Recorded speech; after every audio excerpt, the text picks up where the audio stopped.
भात हेउ किंबा रुटी नहेले नान हेउ किंबा परोटा कौथिरे भी आपण एही आलूर रेसिपी बनैकिरी खाई परिबे। बनैबा पई जेतिकी सहज खाइबाकू मध्य सेतिकी स्वादिष्ट। ताहले चलंतु स्टार्ट करबा आजिर आलूर रेसिपी। गोटे थर मो स्टाइल रे आलूर तरकारी बनैकिरी देखंतु। आशा करबी आपनको निश्चय भल लागिबो। प्रथमे गोटे कड़ाई गरम करी नेइची, सेथिरे 2 बड़ चामच सोरिष तेल देइची। तेल भलसे गरम हो जावा पर मुझे 5टी बड़ साइज आलू को लेकिरी सिझेई नेइथिली। एबे ताकू चोपा छड़ेइकिरी मझिरु कट करिकिरी गोटे आलू को 4 खंड लेखा करि नेइची। एबे सेही आलू को तेल रे देइकिरी किछि समय पर्यंत भाजी नेइची। एबे देखि पारुथिबे आलू मोर भलसे भाजी हे जाइची। एबे सबतक आलू को गोटे जगार काढ़िकी रखिनेबी। प्रथमରୁ देखिथिबे मु अदा रसुण एवं ता संगे टमाटो को देइकिरी भलसे चिकन करी बाटी नेइथिली।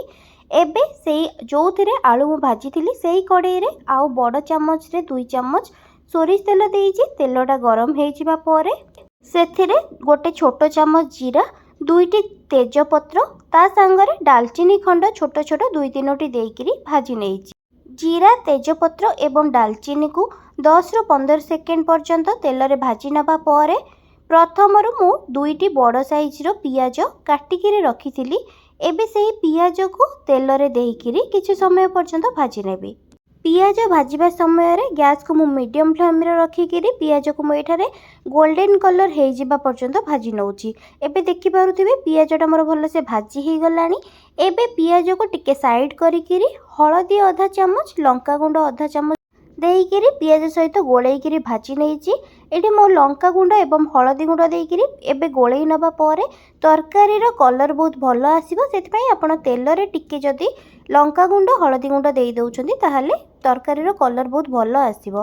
पियाज को भलसे गोळेइ नबा परे प्रथमରୁ बाटिकी रखिथिबा अदा रसुण एवं टमाटो को पियाज सहित देइकिरी किछि समय पर्यंत मु एठारे भाजी नउची।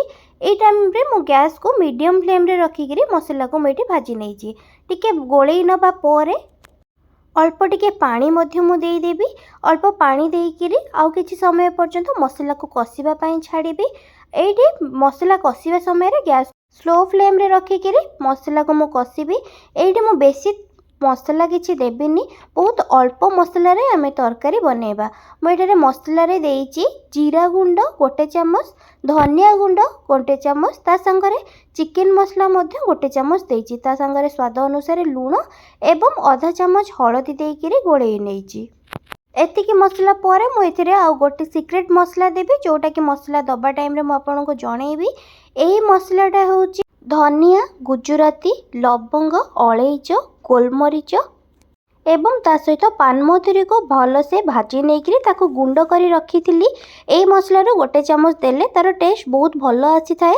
एबे ए मसला को देइकिरी मसला सहित किछि समय पर्यंत गोळेइकिरी गैस को स्लो फ्लेम रे रखिकिरी मसला को कसी नउची।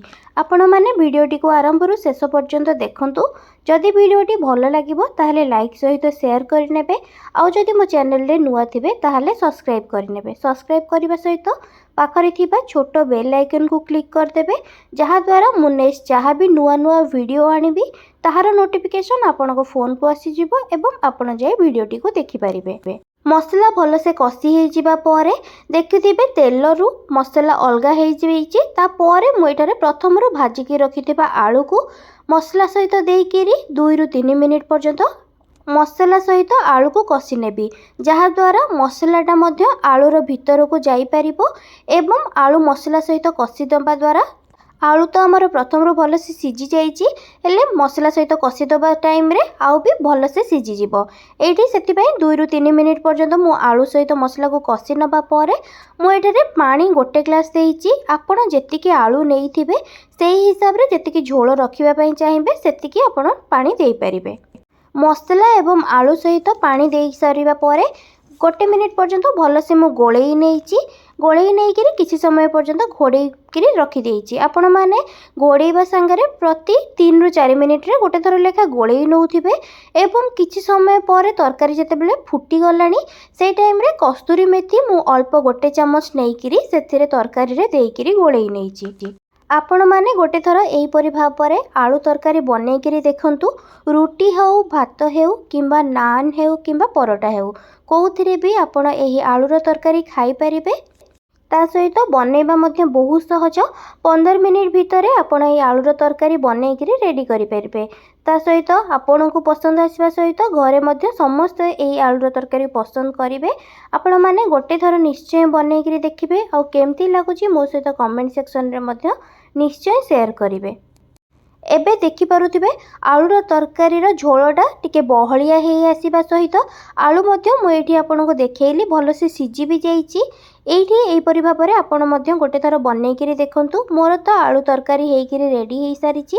ଆପଣମାନେ ମଧ୍ୟ ଏହିପରି ଭାବରେ ଗୋଟେ ଥର ବନାନ୍ତୁ ଏବଂ କେମିତି ଲାଗୁଛି ମୋ ସହିତ କମେଣ୍ଟ ସେକ୍ସନରେ ନିଶ୍ଚୟ ସେୟାର କରିବେ। ଆଶା କରୁଛି ଭିଡ଼ିଓଟି ଆପଣଙ୍କୁ ଭଲ ଲାଗିଥିବ। ଆଉ ଯଦି ଭଲ ଲାଗିଥିବ ତାହେଲେ ଲାଇକ୍ ସହିତ ସେୟାର ନିଶ୍ଚୟ କରିବେ। ତା ସହିତ ଯଦି ମୋ ଚ୍ୟାନେଲରେ ନୂଆ ଥିବେ ତାହେଲେ ସବସ୍କ୍ରାଇବ୍ କରିନେବେ। ସବସ୍କ୍ରାଇବ୍ କରିବା ସାଙ୍ଗରେ ପାଖରେ ଥିବା ଛୋଟ ବେଲ୍ ଆଇକନ୍କୁ ମଧ୍ୟ କ୍ଲିକ୍ କରିଦେବେ। ରହୁଛି, ନମସ୍କାର, ଧନ୍ୟବାଦ।